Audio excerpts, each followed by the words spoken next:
اعوذ بالله من الشیطان الرجیم بسم الله الرحمن الرحیم. خوږو اورېدونکو هیله ده چې روغ او جوړ به وئ او سهار به په خیر سره پیل کړی وي. هیله ده چې تاسو به په تمه وئ، خفه شوي به نه وئ، که څه هم چې زموږ د زیاتو مصرفیتونو له امله زموږ د برنامه لږ څه د ځنډ سره مخامخ شوي وه. او بیا هم موږ کوشش کوو که څه هم چې مصرفیتونه اوس هم زیات دي، خو بیا هم د ځینو شاګردانو په غوښتنه بار غوښتنه دوی کوله چې برنامه جاري وساته. نو موږ کوشش کوو چې د زیاتو مصرفیتونو سره سره بیا هم تاسو د برنامه جاري وساتو او خپل خدمات تاسو ته وړاندې کړو. تاسو هیله کوو چې زموږ د ویډیوګانې د نورو شاګردانو او ملګرو سره شیر کړئ ترڅو دوی هم ورڅخه ګټه واخلي او یو څه ترې زده کړي. زموږ چینل سبسکرایب کړئ ترڅو زموږ ټولې ویډیوګانې تاسو ته پر وخت ورسیږي. راځو خپل درس شروع کوو. د نن ورځې زموږ موضوع ده فزیک دویم ساینس. فزیک دی او موضوع مو د نن دویم فصل نوی فصل شروع کیږي. لومړی فصل ویډیوګانې تاسو کولی شئ چې زما د یوټیوب چینل د اووم ټولګي فزیک پلی لیسټ کې وګورئ. لومړی دوهم فصل دی قوه نوی موضوع ده او استاد شبیر احمد زهیم. لومړی راځو په قوه باندې خبرې کوو، د قوې په تعریف باندې غږیږو او د قوې اغیزې څه اغیزې لري، کوم تعریفونه دي. نن ورځ مو دا موضوع ده او په دې باندې تاسو ته خبرې کوو. لومړی راځو قوې ته. وایي قوه هغه عامل دی چې ساکن جسم متحرک او متحرک جسم ساکن کړي. څه معنا؟ یعنې قوه هغه عامل یا هغه سبب دی چې د هغې په واسطه یو جسم چې هغه ځای په ځای باندې ولاړ وي، ساکن وي، قوه راځي هغه متحرک کړي، هغه روان کړي. متحرک معنی روان، یعنې ساکن جسم روان کړي یا متحرک جسم ساکن کړي. یا یو جسم دی روان دی، قوه راشي اغیزه ورباندې وکړي او هغه جسم ځای په ځای باندې ودروي. دې ته قوه وایي. چې یو جسم ساکن وي، ولاړ وي، قوه راشي، قوه ورباندې وریده کړي او جسم روان کړي، متحرک کړي. یا یو جسم دی ځای په ځای باندې ولاړ دی، قوه راځي ورباندې اغیزه کوي. هر کله چې ورباندې اغیزه وکړي قوه حرکت کوي، قوه ورباندې حرکت کوي او جسم چې ده حرکت په حال کې راځي، چې دې ته قوه وایي. یا د قوې لپاره بل تعریف هم کولی شو چې قوه هغه عامل دی چې د جسم د شکل او حالت د تغییر سبب کیږي. قوه هغه عامل یا سبب دی چې د جسم د شکل او حالت د تغییر سبب کیږي. څه معنا؟ قوه راځي د یو جسم باندې اغیزه کوي، د هغې شکل ته بدلون ورکوي. مثلا دا یو مرکز دی، زه ورباندې قوه واردوم، قوه مې چې وارده کړه قلم ماتیږي، چې دې ته څه وایي؟ دې ته د جسم د شکل بدلیدل وایي. یا یو لرګی راخلم ورباندې زور کوم، ماتوم یې. دلته د لرګي کوم پخوانی شکل چې و هغه بدلون کوي، شکل یې تغییر کیږي یا د حالت د تغییر سبب کیږي. یا مثلا حالت تغییر کوي. یوه دروازه ده لومړی بنده، زه ورباندې قوه واردوم، خلاصوم یې. دلته دروازې کوم جسم چې د دغې تغییر د حالت تغییر سبب وکړلو.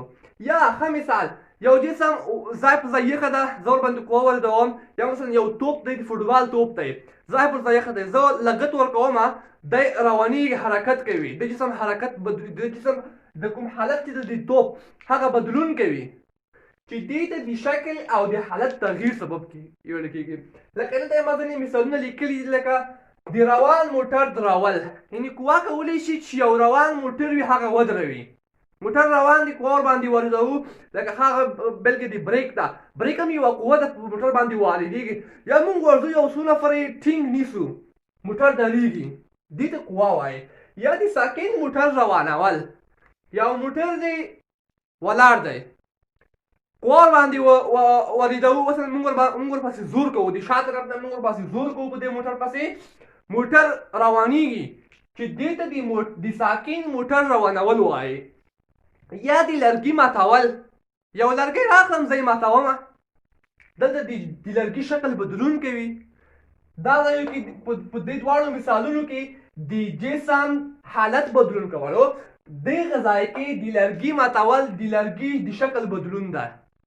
یا د دروازې لرې کول. دروازه بنده ده، موږ ورباندې زور کوو، موږ ورباندې قوه واردوو، دروازه لرې کوو. یا دروازه لرې ده تیاره، موږ ورباندې قوه واردوو، بندوو یې. یا مثلا یوه د باد پاکه ده، موږ ورباندې زور کوو پکه ګډېږي. دې ته د قوې د شکل یا د حالت بدلون وایي. یا ټول د قوې اغېزه، نو قوه په هر جسم باندې اغېزه کوي. په مختلفو بڼو باندې قوه په مختلفو جسمونو باندې اغېزه کوي چې ګڼ شمېر نورې مثالونه یې هم موږ وړاندې کولی شو. اوس راځو د قوې عمومي اغېزو ته چې قوه څنګه اغېزې کوي، په کومو جسمونو باندې څنګه اغېزه کوي.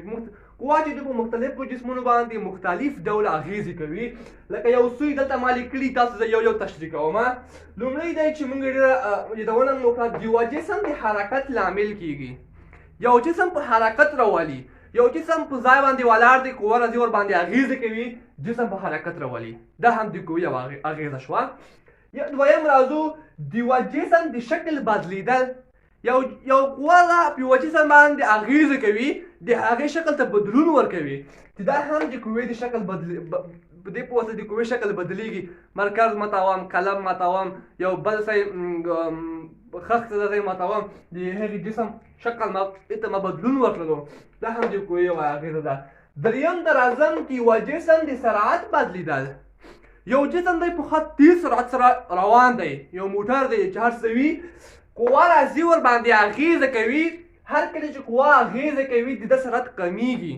یا یو قوه دی، یو جسم دی خط تیز روان دی، موږ ورپسې نور هم قوه واردوو، قوه ورباندې اغېزه کوو، موټر ته نور هم سرعت ورکوو، چې دې په ده هم د قوې اغېزه ده چې یو جسم ته سرعت بدلون ورکوي. یا د جسم د سرعت کمیدل. یو جسم دی روان دی، قوه ورباندې واردېږي، جسم د سرعت کمیږي. لکه بریک چې ما مخکې هم تاسو ته یادونه وکړله. بریک هم یوه قوه ده چې په موټر په ټایرونو باندې واردېږي. کله چې مثلا یو موټر دی په تیز سرعت سره روان دی، په موټر بریک زه نیسمه، بریک هم دلته یوه ډول قوه ده، د موټر سرعت کمیږي، چې دا هم د قوې یوه اغېزه ده په موټر باندې. یا ورباندې عضلاتي قوه واردوو، موږ یې رانیسو که نه، د عضلاتي قوه د انسان موږ یې ټینګ رانیسو، جسم سرعت بدلون کوي، دا د قوې یوه اغېزه ده. یا د یوه جسم داریدل. یو جسم دی روان دی، موږ یې نیسو یا یوه قوه ورباندې واردوو چې د هر شي له جنسه وي، خو یوه قوه ورباندې واردېږي، یو جسم دروي، چې دا هم د قوې یو ډول اغېزه شوه. یا د یوه جسم د حرکت د لوري بدلیدل. یو جسم دی په یو مسیر باندې روان دی، قوه ورباندې واردېږي، جسم د حرکت د لوري بدلون کوي. مثلا لکه سټایرنګ چې ده، د موټر سټایرنګ هم یو ډول قوه ده چې په ټایرونو باندې واردېږي، د ټایرونو د تغییر د حرکت د لوري سبب کیږي. مثلا په مستقیم مسیر باندې یو موټر یو ګاډی روان دی، سټایرنګ تاووي بلې خواته، موټر هم ورسره تاویږي، چې دا هم د قوې یو ډول اغېزه ده. او داسې ګڼ شمېر نورې اغېزې هم لري چې په مختلفو جسمونو باندې واردوي، چې هغه اغېزې چې کومې مهمې وي ما تاسو ته وړاندې کړلې. نو دا و د نن ورځې درس، له موږ سره پاتې شئ، ډېر څه به زده کړئ. والسلام.